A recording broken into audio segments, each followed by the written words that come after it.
Obviously, I love bees, but by the end of this module, you're going to know that I think ants are awesome. It's a real pleasure today to be speaking to Jane Stout.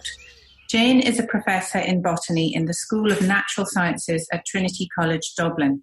She leads the Plant-Animal Interactions Research Group and is Ireland's leading expert on bees and pollination ecology. She is co-founder of the All Ireland Pollinator Plan and deputy chair of its steering group, as well as co-founder and chair of the board of directors of the Irish Forum on Natural Capital. Welcome, Professor Jane Stout. Hi, Jane. It's lovely to have you on the Nature Magic podcast. Where are we talking to you from today? Hi, Mary. It's lovely to be here. I am in sunny Bray, County Wicklow, working from home as I have been since 12th of March.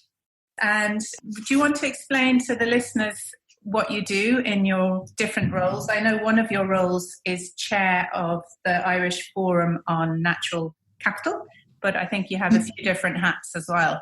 Yes, I have several hats. So I suppose my first hat is the one that I'm paid to do. So I'm a professor in botany in Trinity College Dublin, and as that role obviously is an academic role. So it means that I do research. I lead a research group, the Plant-Animal Interactions Research Group in Trinity, and I teach. So I teach undergraduate and postgraduate students, and I do administration and academic service. So that's my day job. On top of that, I am, as you mentioned, I'm the chair of the board of directors for the Irish Forum on Natural Capital. This was something we formed about 6 years ago, really in response to, I suppose, a frustration that post 2008, 2009 economic downfall and recession and all the rest of it, is that the economy just really wasn't taking nature into account. And so we started to try to use this language in order to try and get an appreciation for nature into audiences that really weren't listening.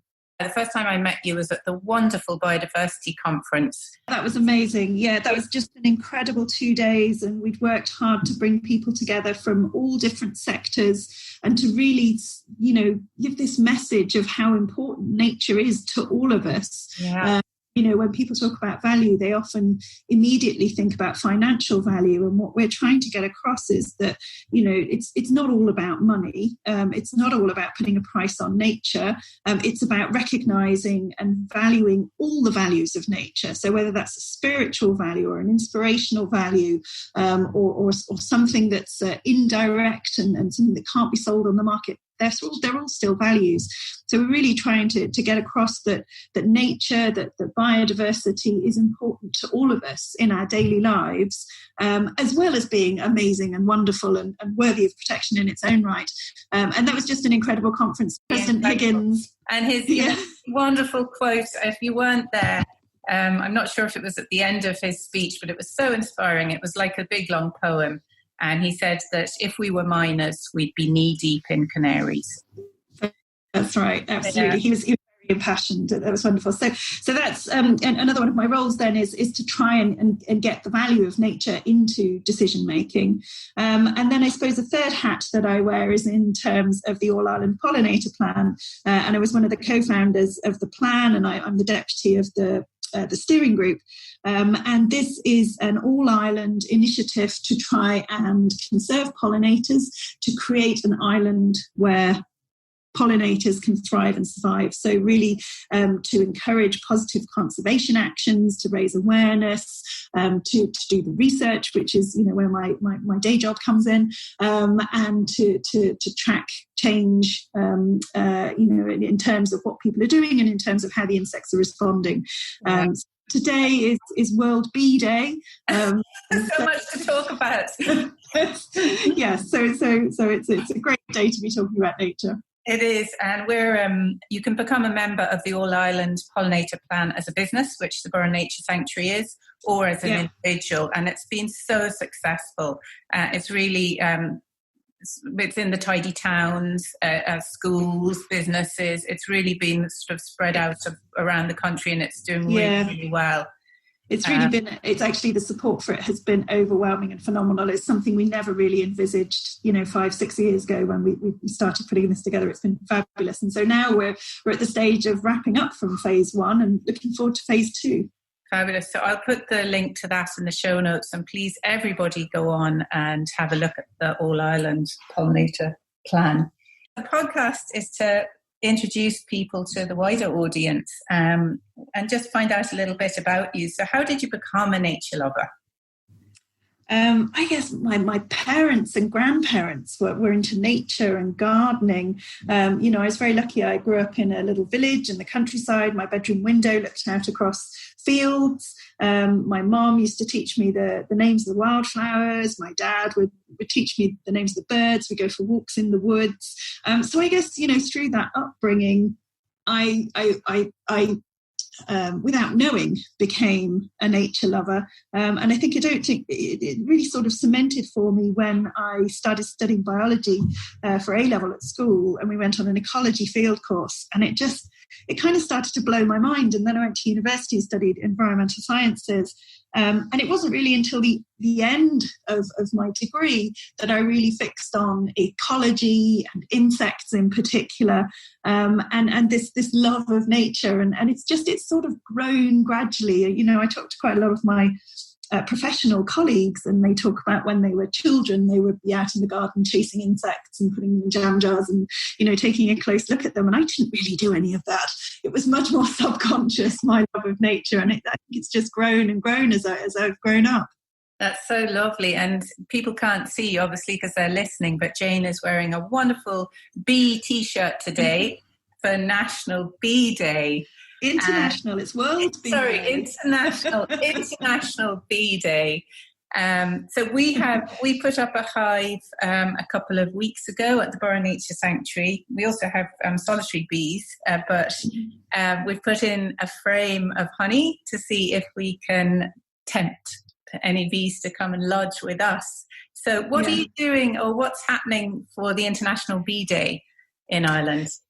Oh, lots and lots. So we were due to hold a big conference. So there was supposed to be a big international conference for pollinator conservation running today and tomorrow in Limerick. As part of, we were working with Limerick City Council as part of their year-long celebrations for nature. Obviously, that had to be cancelled. We've postponed it to next year. So what we're doing instead is just trying to spread the word on social media. So our partners, our Pollinator Plan partners, are spreading messages. The National Biodiversity Data Centre that implements the Pollinator Plan is on social media and tweeting, and we've got articles in newspapers and things.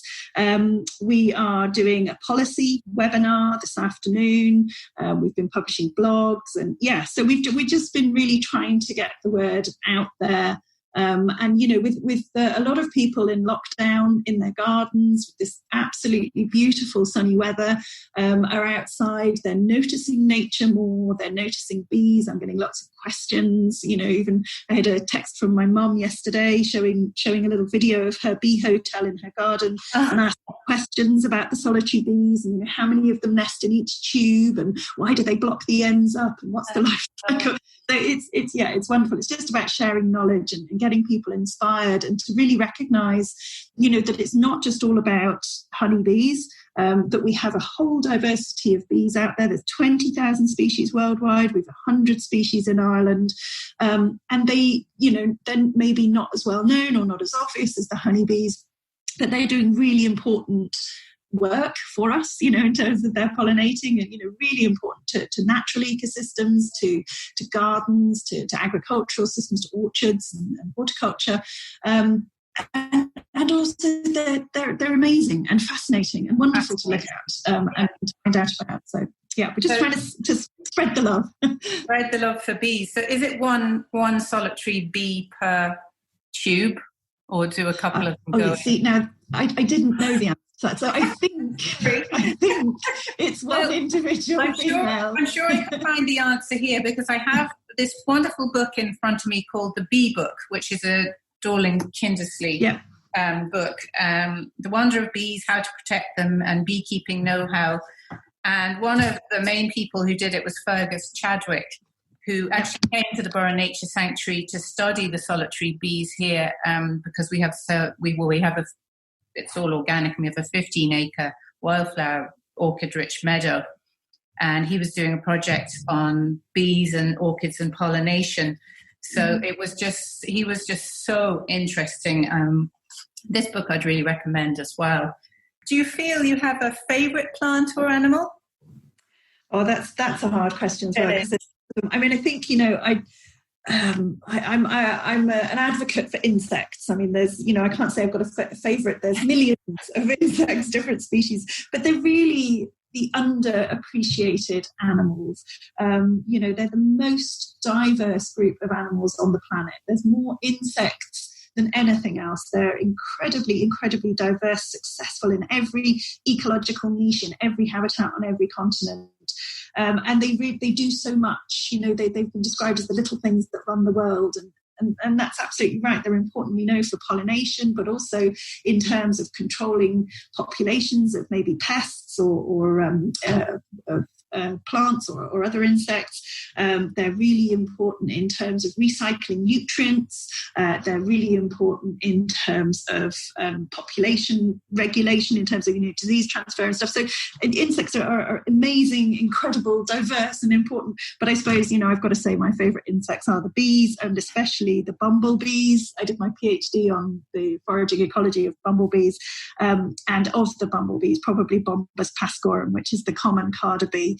And I think it's just because this is just one of these quiet, industrious, gets on with it, does everything kind of a bee. Lovely. So let's all look out for that one as well. And I think people really underestimate the intelligence of insects, and we can go on and on about bees and also ants. Every time I go around the nature walk with a different specialist, because they all come here because they love nature. And I was with an ant specialist, which I think is a myrmecologist. Yep, that sounds about right. Yeah, anyway, so we found an ant hill, and he said, oh, yes, that's probably 500 years old, which was the first thing that blew my mind. Wow. By the size of it.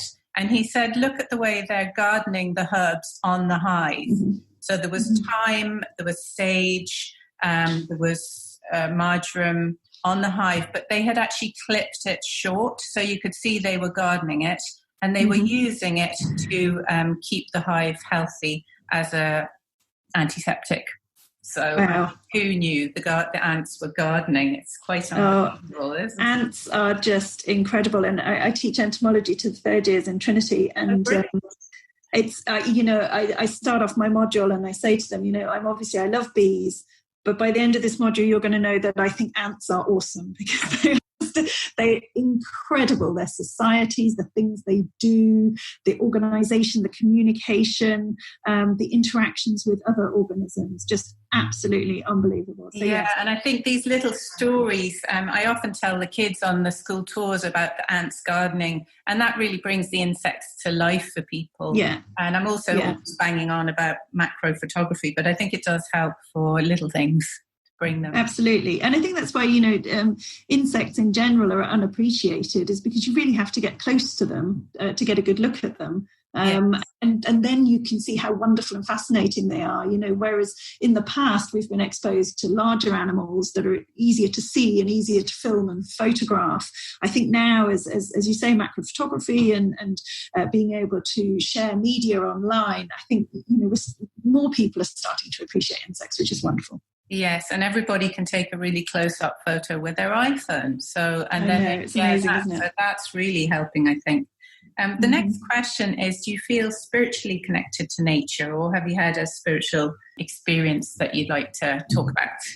Yeah, I think we're all part of nature, aren't we? And we're all connected to nature.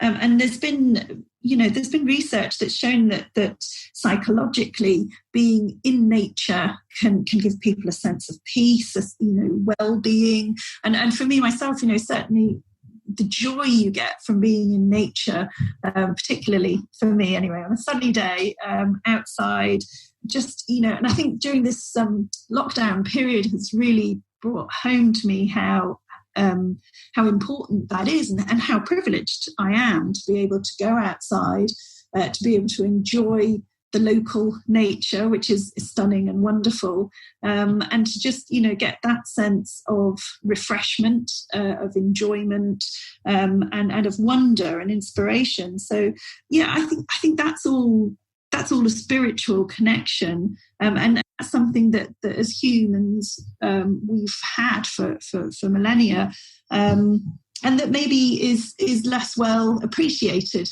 these days. I think a lot of people feel it, but don't want to speak about it because, they might think, well, I'm talking about the science and, I have to put down the facts and everything like that.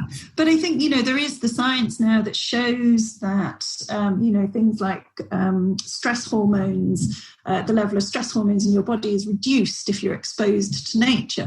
So that's, there's the science telling you that your body is acting in a good way. And I think, that's one of the things that we've been keen to emphasise when talking about the value of nature, is there's absolutely no way you can put a monetary value on that feeling you get from being in nature. But many people who, colleagues who are nature lovers, and they all talk about this wonder, this joy of being in nature. And it's probably why we ended up in the professions that we're in. But it would be lovely if everybody could feel a bit more connection to nature and a bit more appreciation for it. Yeah, I think you're right about, and we're privileged, obviously we are as well, to be in the countryside, and it's so important to bring people that don't have that privilege out into nature and give them opportunities for accessing. That's what we're trying to do here. Absolutely, and as you know yourself, it's in terms of when you point things out and explain things, and people have a little bit more knowledge, that's when they can start to say, "Wow, I didn't realise that. Oh, that's quite cool." And so education is so important. Yeah, absolutely. As I said it before, you can't fall in love with somebody you haven't met. So yes, the best is to bring people to meet nature, and then absolutely love it, and then they learn to wish to conserve it as well. Absolutely, yeah.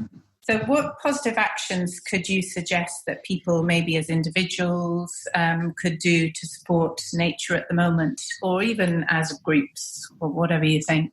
Well, I mean, the great thing is that everybody can do something. And, I think sometimes we're overwhelmed by some of these environmental challenges, climate change, it's a global problem. What can I as an individual do? And if I do something, how do I see the result of it? I think with nature, you can do something and you can see the results. So I think one of the first things to do is to do less. So leave space for nature, let nature do its thing. So we talk about saving the planet and saving nature. That's all going to be grand. Humans can be long gone. The planet's still going to carry on. There's still going to be some kind of nature. It might be different. So it's not that we need to save it. It's that we need to leave room for it, and we need to protect the diversity of the ecosystems that we have. So I think, the first thing is do less. And that's something we've been promoting through the Pollinator Plan in terms of mowing, in terms of leaving grass to grow a bit longer, leaving room for nature in your garden. And the other thing, I think, coming back to this idea of taking account of nature in decision making. So in terms of positive actions, everybody's making decisions all the time. Every day they're making decisions about what they're doing, what they're buying, how they're behaving. And we need to take nature into account in that decision making and recognise the value of nature and realise that sometimes the price that we pay isn't reflecting the cost of whatever it is that we're purchasing. And so I think, changing the economic system so that we take into account the value of nature, I think, is something that's really important. And as I say, that's in terms of our everyday decision making, we can take nature into account in the way that we behave every day. Yeah, and I think we've had a lot of time to think about that as well, because now we're only doing essential things. And I find now that it's probably not essential for me to go and get highlights again in my hair. So I'm probably not going to bother because it's been fine. But you're right. I think this period of thinking about what's essential and what's not, hopefully will result in some more environmentally friendly behaviours and attitudes as we come out of this period. I think so. And what decision would you like the government to make for nature? Have you one thing top of the list? I think it's this, taking nature into account. I think it's really, bringing nature into decision making. We have some wonderful laws and legislation around nature. They need to be properly implemented and enforced. And every decision needs to bring nature into account. I think, with the EU Green Deal, the EU Green Deal now says that every policy should seek to enhance natural capital. I mean, that's just saying every policy needs to think about conservation of nature, which I think is a fabulous statement to make. We now need to see that implemented at the policy level. So, yeah, I want nature taken into account. Yeah, so we probably need somebody to check, a green person there to say, hang on a second, I just checked that, it's not taking nature into account. Do it again. Yeah, absolutely. No, I think that's true, yeah. So do you have any favourite or inspiring nature books that you'd like to tell people about? Yeah, I don't have a single favourite, but I've got a few here. I mean, I think, through my childhood, I'm saying, I grew in the countryside and looking back at what I read as a child, a lot of the books would have involved children playing in nature. A lot of the stories I like to read involve nature. And I suppose in terms of then kind of pop science books, while I was doing my degree, I read Richard Dawkins' The Selfish Gene and The Blind Watchmaker, and they really blew my mind in terms of evolution and behaviour, and really helped me to think about how that happens. Other books that I love are ID guides. So I love to be able to understand what I'm looking at. So I love Zoe Devlin's Irish Wildflowers, Falk's Bees of Britain and Ireland. And two books that I'm reading right now. I have a wonderful book written by a Swedish lady whose name I hope I don't mangle too much in the pronunciation, but her name is Anne Sverdrup Thygesen, and she has this lovely book called Extraordinary Insects, which is absolutely wonderful. And I've also just started reading a book called The Solitary Bees, which is by Brian Danforth and co-authors, which is just a most amazing text about these bees that are very much unappreciated and relatively less known about compared to the social bees, the honeybees, the bumblebees. So yeah, there's lots of amazing books out there. There's just a few that I can think of this morning. That's fantastic. I'll put all the links in the show notes. I'm really enjoying all the book recommendations, and I can't wait to get a couple of those ones as well. It's Biodiversity Week this week, isn't it?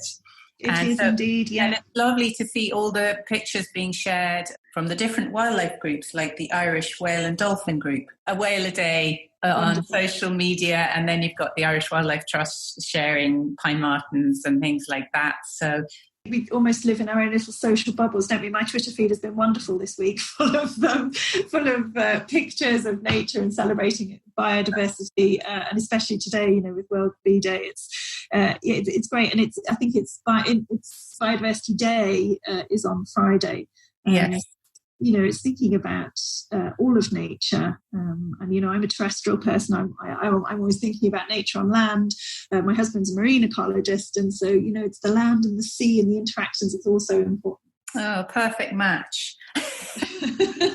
So yes, on Friday I'm going to do a YouTube walk around the nature walk and just see what's blooming and put that up for Biodiversity Day. Wonderful. So if you had a magic wand, do you have anything you could think of you'd like to do for the planet right now? If I could do anything, I think it would be for everyone to appreciate nature and its value. It's nature is wonderful. It's the result of millions of years of research and development, and it's our life support system. And I really just would love to see a stop to the destruction of nature. And as I've said before, to have nature taken into account in all of our decisions so that it's restored and protected. So yeah, just a little ask. that would be my wish. Okay, granted. Thank you. If only it was that easy. Hey? It was so easy. Oh, thank you so much. You're so inspiring. It's lovely listening to you. And thank you so much for all the work, especially on the Irish Forum on Natural Capital, which we can follow on Twitter and all the social channels. So thank you very much, Jane, for taking time out of your day to talk to us. Thank you, Mary. Thanks for having me. Bye-bye. Thank you for listening to the Nature Magic podcast. Please feel free to get in touch for any reason whatsoever. We would love to hear suggestions as to who you would like to hear speaking on the podcast, or any other questions. I will put my email in the show notes. Please visit the Burren Nature Sanctuary website at www.bns.ie and follow us on Facebook and Instagram to find out all about us. We welcome contributions towards our conservation projects and animal adoptions. Links to these can be found on the website shop page. And we also sell some beautiful, locally sourced Irish gifts, such as wild Atlantic seaweed baths, avoca rugs, and Irish fairy tales. We have gift cards for entrance when we are open again. All support is greatly appreciated. We will be back next Monday. Stay safe.